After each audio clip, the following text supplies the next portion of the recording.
Viral seorang sopir ngamuk usai angkotnya terjebak di perlintasan rel kereta api. Nekat terobos jalur rel kereta api, seorang sopir angkot di Cicalengka, Bandung justru ngamuk pada petugas.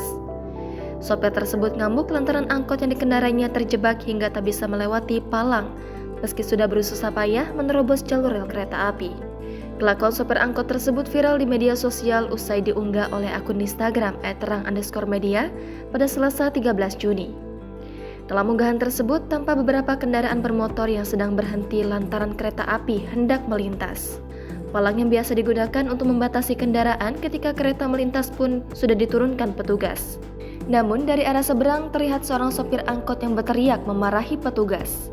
Rupanya sopir angkot tersebut baru saja menerobos menyeberangi rel kereta api sesaat sebelum kereta api melintas. Beruntung angkot tersebut berhasil melintas dan tak mengalami kecelakaan.